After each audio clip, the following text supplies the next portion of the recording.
Well, some sad news tonight. Word that longtime Justice of the Peace Robert Bobby Balderas has passed away. As we reported last night, Balderas was recently diagnosed with stage 4 liver cancer. He'd been hospitalized in a coma for the last several days.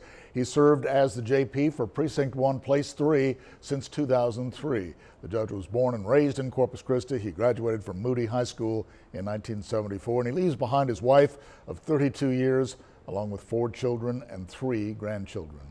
Meanwhile,